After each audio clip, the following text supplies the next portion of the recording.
gut, gluten, a national gluten-free day. What's this all about? So many of you are probably asking, what the heck is gluten and why a national holiday and what does that have to do with our gut? 3 things that I'm going to share with you today. So, what is gluten? Gluten is a protein. Now, here's the interesting thing about this particular protein. Most proteins in our body, or those even that exist outside of our body that we ingest, have a nutritional value or purpose. Gluten has no nutritional value.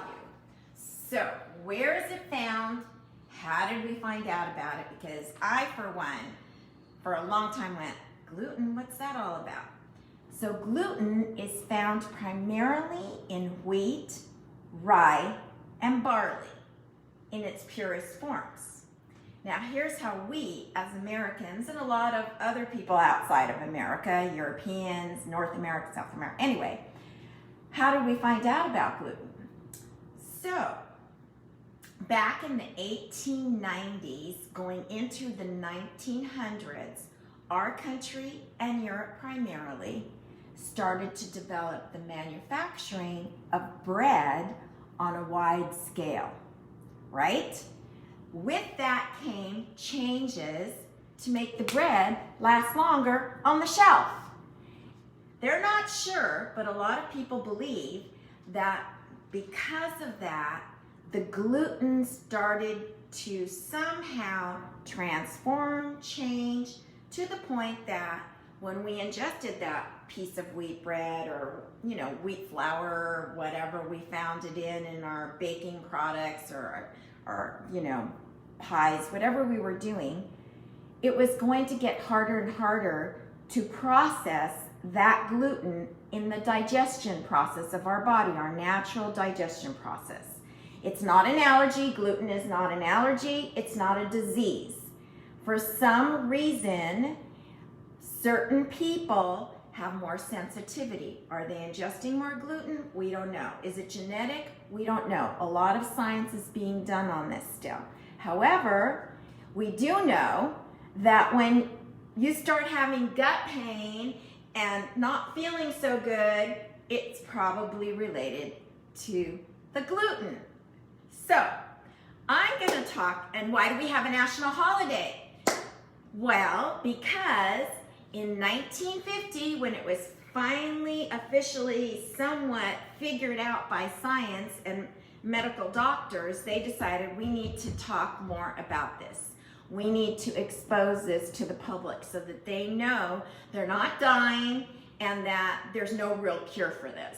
So that's how it became a national holiday in 1952.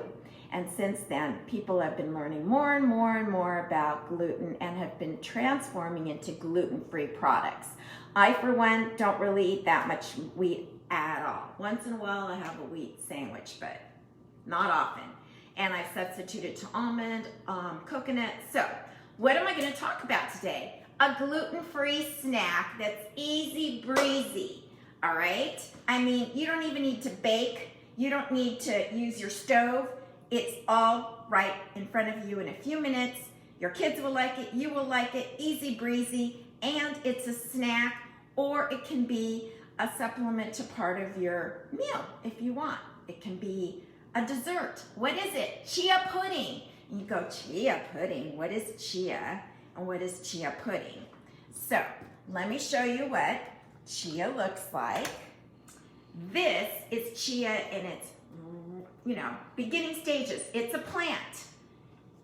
Here's what it looks like. Notice there's a little flower that's coming out of it right here. Hi, Deanna. And that little flower there is where the seeds are coming out that we use to make our chia pudding. Now, the interesting thing, this is similar and very much related to the mint family. Here's my fresh mint from the garden. Notice the similarities, but no flower is blooming from it. So, once we remove that, this is what our chia seed looks like.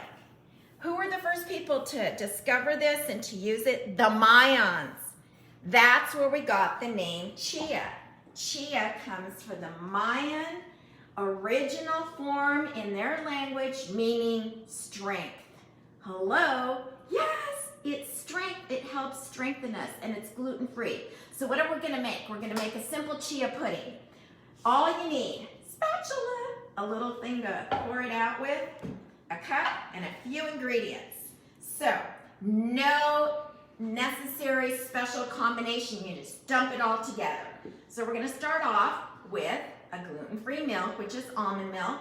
We're gonna shake it up. You can use coconut milk if you want as well. And we're gonna make enough for 2 to 3 people. So we're gonna use 1 cup per person. So I'm doing 2 cups because there's 2 of us in our home, my honey and me. Ah, yes, my honey and me. It's like a song, huh? So there's 2 cups of milk. Now we use our chia seeds. For each person, we want 3 nice large tablespoons. So we're gonna do 6, 2, 3, 4, 5, and 6. And yes, I'll have this recipe afterwards. I'll download it so you guys can copy it. I'm a little bit behind on that last week and the week before. Oh, sorry. So I'll be downloading a lot of these. You also can find them on my YouTube channel. I also have that on Desert Life with Maria. So, now this is the fun part. You guys can get creative. I like to add a little bit of honey. You don't even have to because it's pretty sweet in itself. I remember the first time I tried chia pudding, like about 12 years ago, I remember looking at it and going, ooh.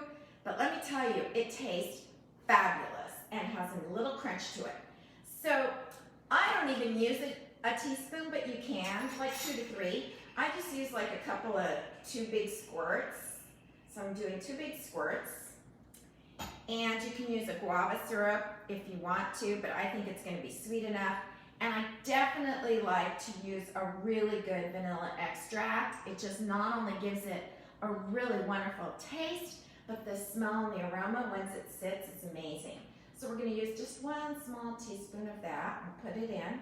And here's the fun part. Here's where you can get like, oh, I'm so mad the kids did not pick up their laundry again. My honey, he left the bed unmade. Whatever, you can be like, or get the kids involved. Honey, come over here. Here's your dessert for tonight. Whatever you want to do.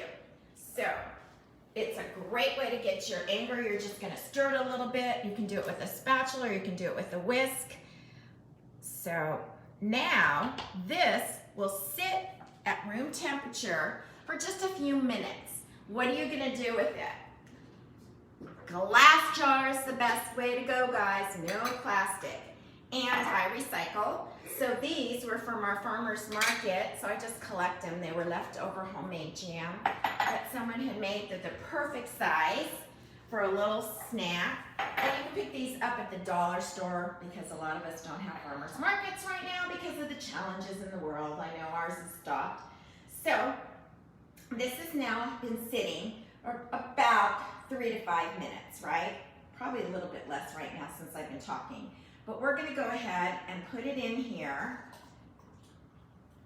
And you'll notice that there's gonna be little chunks of chia. If you don't like the chunks, you can whip it up some more. I kind of do. And it actually looks really pretty in the glass. So we have enough for 2. So once that has sat, you're going to actually refrigerate it for a minimum of 3 hours. I like to do mine overnight. What does it look like when it's done? We'll open the refrigerator and find out. Notice that our chia seeds has somehow all leveled out. Isn't that beautiful? It's almost like a picture. So we open it up because you're gonna put the lid back on when you refrigerate it. And what can we do to top it off with? Again, you wanna keep this to a really nice, simple dessert or snack. And the 3 most popular, believe it or not, I Googled it, are some form of berry. Raspberry was number 1, blueberry was number 2. Then we had granola. Again, oats, not wheat, not barley, and not rye. So it's a granola oat, and coconut. So for us personally, we like to use the granola, so I'm going to sprinkle that, and we like to put a berry. Now, you can get really creative if you have company. You can get your little piece of mint, like I did from the garden. You can put it into your, and look at that. You've got a stellar chia pudding dessert or snack, 150 calories, amazingly high in fiber. Did I say fiber? Anyway, fiber, which is what our body needs. And you don't have to worry about any gut problems. So as we age, people, gluten-free may be the way we want to go. We do not realize how perfect our body is at birth, and just so many factors from the outside, just maybe a simple process like manufacturing and adding preservatives to a bread loaf could have possibly led to this. That is what the science is looking at. We're not 100% sure, but it just seems that the correlation is there. So therefore, a gluten-free day, a national gluten-free holiday, I suggest try getting chia. It's not that expensive. You can get a big bag that lasts you forever for under $5. So have a good day. Go try it out. Be open and willing to something new to fuel your body, your heart, and your soul. See you next week on the desert. Life with Maria.